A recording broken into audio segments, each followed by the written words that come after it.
भारतीय संविधान 3 तरह की इमरजेंसी के बारे में बताता है। National emergency under article 352, state emergency या प्रेसिडेंट रूल अंडर आर्टिकल 356 और फाइनेंशियल इमरजेंसी अंडर आर्टिकल 360। बात करें नेशनल इमरजेंसी की तो नेशनल इमरजेंसी भी दो टाइप की होती है। एक नेशनल इमरजेंसी जो लगाई जाती है किसी बाहरी देश से लड़ाई के वक्त, और दूसरी नेशनल इमरजेंसी जो लगाई जाती है अपने ही देश में हो रहे इंटरनल रेविलियन की वजह से। नेशनल इमरजेंसी के वक्त देश का फेडरल फीचर कुछ समय के लिए यूनिटरी में बदल जाता है। सारे के सारे स्टेट डायरेक्टली पार्लियामेंट के कंट्रोल में आ जाते हैं। बात करें फंडामेंटल राइट्स की तो एक्सेप्ट आर्टिकल 20 एंड 21 सारे के सारे फंडामेंटल राइट्स सस्पेंड हो जाते हैं। इंडिया में 3 बार नेशनल इमरजेंसी लग चुकी है, 1962, 1971 और 1975 में।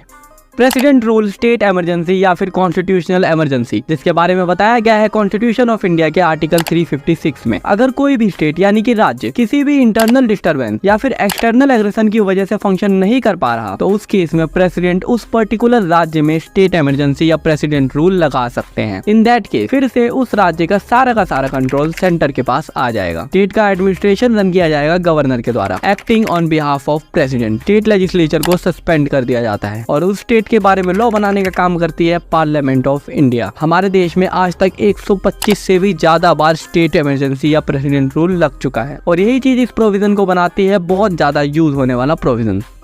फाइनेंशियल इमरजेंसी, जिसके बारे में बताया गया है कॉन्स्टिट्यूशन ऑफ इंडिया के आर्टिकल 360 के अंदर। ये राइट होता है प्रेसिडेंट के पास टू डिक्लेयर फाइनेंशियल इमरजेंसी, ताकि वो देश की फाइनेंशियल स्टेबिलिटी को बनाए रखें। हालांकि इस प्रोक्लेमेशन को अप्रूव होना होता है पार्लियामेंट के लोअर हाउस यानी कि लोकसभा से with in the 2 months of declaration of financial emergency. इस फाइनेंशियल इमरजेंसी को लगाया जा सकता है इनडेफिनाइट पीरियड तक, और अगेन इसे हटाया भी जा सकता है प्रेसिडेंट के द्वारा। और आज तक इंडिया में कभी भी फाइनेंशियल इमरजेंसी नहीं लगी है और पाकिस्तान में हटती नहीं है फाइनेंशियल इमरजेंसी।